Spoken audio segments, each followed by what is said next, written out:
Hello,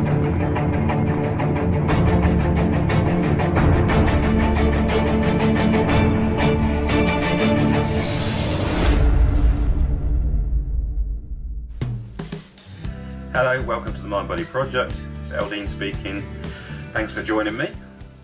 So today I've come across something on Facebook. It's regarding mental health, and it's a letter sent by a patient or someone who's struggling anyway. So I'm just going to read this out to you first of all, and then I'm going to tell you my thinking behind this. So it goes, "Dear crisis team, it's 2 a.m. and I'm very distressed. I have already had a bath, made a cup of tea, listened to my favourite music, been for a walk, done some gentle exercise. I'm having thoughts of suicide and self-harm. I've spent an hour trying to do some mindfulness, but when I am in this state, it rarely works. I have taken my medication as prescribed. I have made myself a warm milky drink. I have self-soothed with my favourite teddy bear. I've watched my favourite film. I'm still in a state. I don't know what you expect, but please stop telling me to do the above things. I find it patronising and unhelpful. I know you're trying to help, and I feel sorry because whatever you say will probably annoy me. But seriously, quit the distraction suggestions. I'm off to make another cup of tea and I'll drink it in the bath. Yours faithfully, a struggling patient." Now, that is what you're going to see a lot more of, is people like that around in the environment that we're in. Simply because at the moment in time, having worked in, it's no disrespect to any crisis team workers, because I know that working in a similar type of field that at the moment, that resources are being taken out left, right and centre.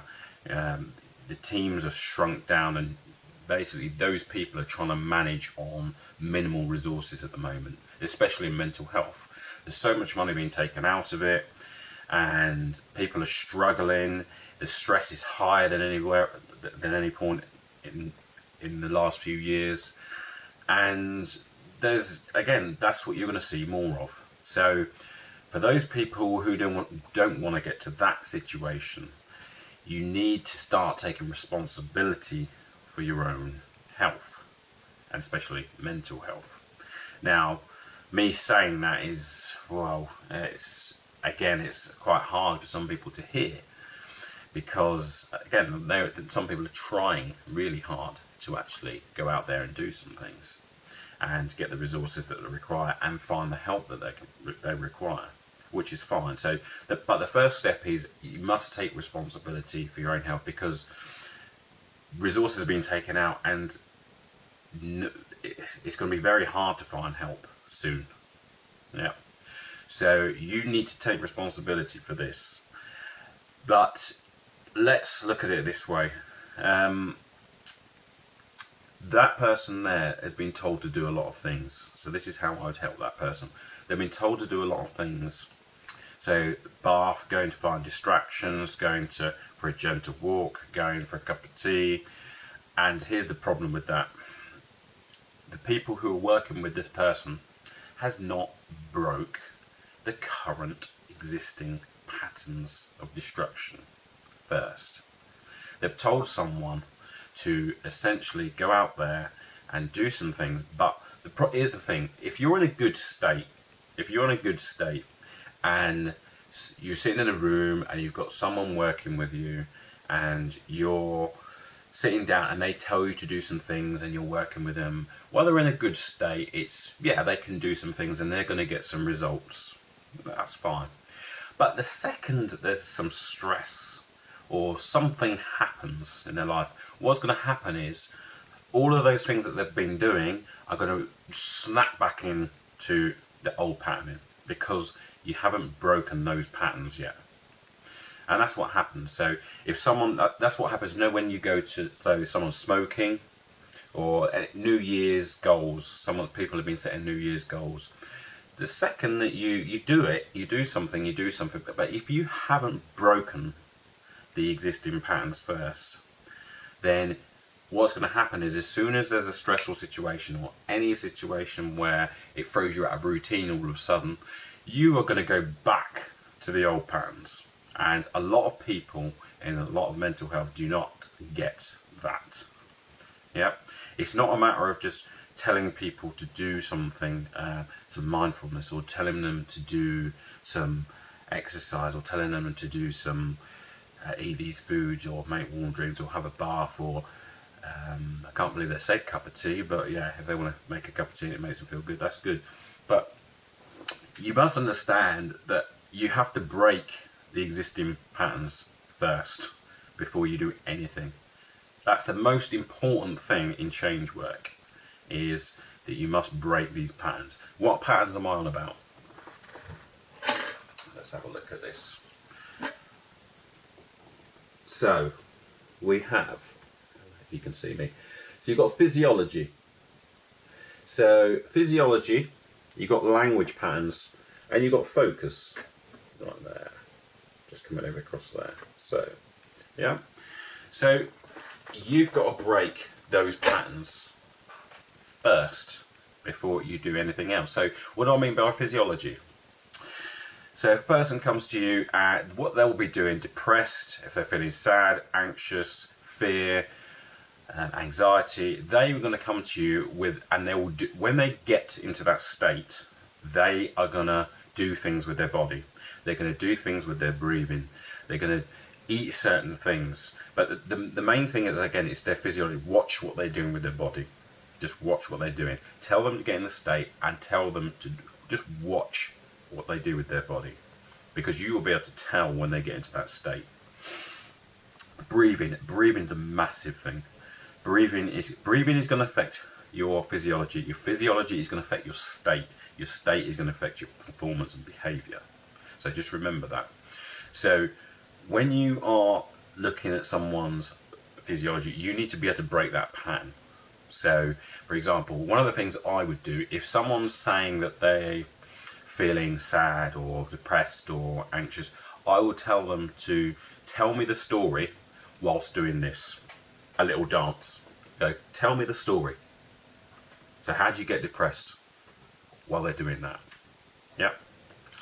That's the first thing I'm going to do, because it's very hard to tell the story and get in the same state as when you're doing that in a dance. I do some things with the legs, I do some things with the arms. And then another thing I may do is go, imagine that I'm a clown. So imagine you're seeing me and I'm dressed up in a clown suit. And tell me the story of how you're getting anxious. Or tell me the story of how you're getting depressed. So get them to do that and see how hard it is for them to get into the state. And what you're going to do is you're going to break that pattern. The next thing is focus. So if you think about what they're, because they have to be focusing on something to get in that state as well. It's absolutely perfect system that they've got going to get into that state. It's perfect. Yeah. It may not be the state that they want to get into, but how they do things, the physiology, language pattern and focus is absolutely perfect for them to get into that state.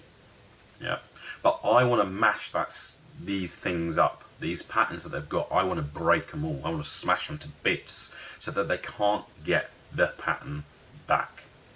That's the first thing, because then after that, what you're going to do is you're going to build empowering patterns, which could be the mindfulness, which could be the exercise, which could be the healthy eating, which could be the breathing techniques.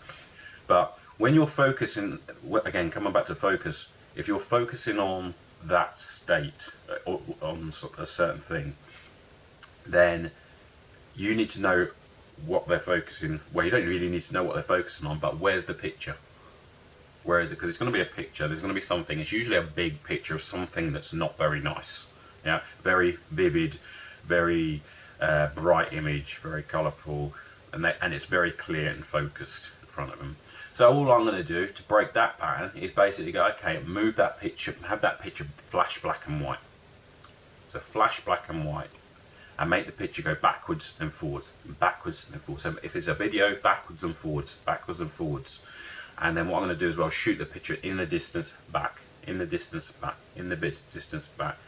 So that's what I'm going to do to smash up their focus. Yeah, I'll probably do a few other things as well to test that, but that's how I'm going to change their focus. I don't need to know what is in the picture.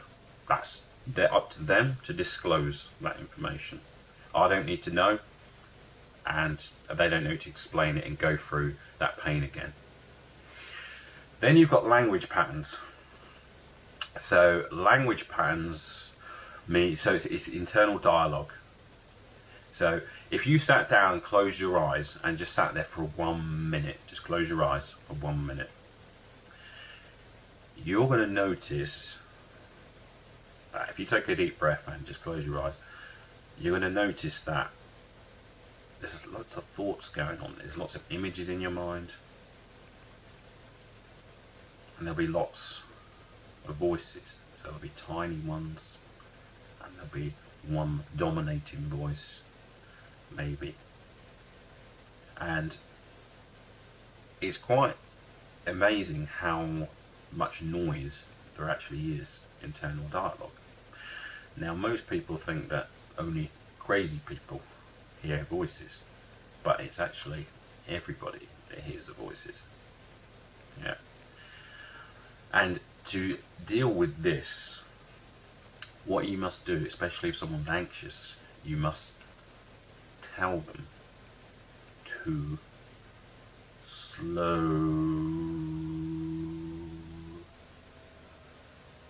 the voice right down. Because then what that's going to do, if they've got one dominating voice, is that's going to, because if someone's anxious, they're going to have they usually have very, very quick, panicky type voice going in their head. So those three things, so you've got physiology, you've got focus, and you've got language patterns. It is fundamental for you to break those patterns first. Now, anyone can really do this. Again, you can just find out information, or you can try technique. Again, I'll have a lot more techniques coming up where you can actually do this. But good things to look out for are things like meditation. There's loads of people out there doing meditation at the minute, and that will help with the especially the internal dialogue and the focus. Initially, stick with it. Again, you have to make a real decision. You have to leverage yourself and make sure that you're actually going to stick with it. You either got this pain, or you're going to put discipline. You can discipline yourself to actually follow through and actually go with this path instead. Because if you just give up halfway through, then it's not really going to get you anywhere, and you're going to be in the same pain as you usually are. Yeah, if you always do what you've always done, you'll always get what you've always got. So stick with it. Meditation, hypnosis, you can do quantum jumping, which I love now. NLP, you've got things that you can actually practically do. Yeah, there's no point in doing theories here. You have to have stuff that you can actually do. There's no point in, if you're a therapist or whatever, there's no point giving a client, say, yeah, why don't you try this, why don't you try that. You need to actually be there, and you need to be able to do it with them there and then and now. Yeah, there's no point in theories. Yeah, there's a difference between knowing the path and all the theories, and knowing the path and walking the path. That poles apart. Yeah, true learning is experiential. So you must be able to experience it. There's no point in telling someone anything. They must be able to experience it. So show them where the experience is. Yeah, let them experience it for themselves, and that way they've got something that they can go after. But if you're a patient who's struggling, meditation's a good thing. Again, self-hypnosis. Try that. Look up those two. There's plenty of stuff on YouTube which you can do. So just go and have a look.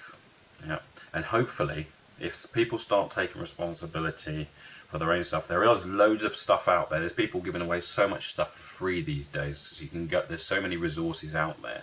So go and find it. Go and try things out. In other words, go and experience things, not just have theories. Yeah? Treat all verbal communication as unverified rumour, as someone once told me. Go out and experience things, because that's how you learn. You don't learn by theories. Yeah, theories are good to, so you can actually go and try something, so you know which direction to go into. But you have to be able to do it in order to change. You have to be able to take some form of action in order to experience it. Then you can change, see if you can change the end result. But it's up to you. And as I said, go out there and hopefully we can, if we can start taking more action and experiences, then we can go out there and stop preventing letters like that the crisis team had to deal with.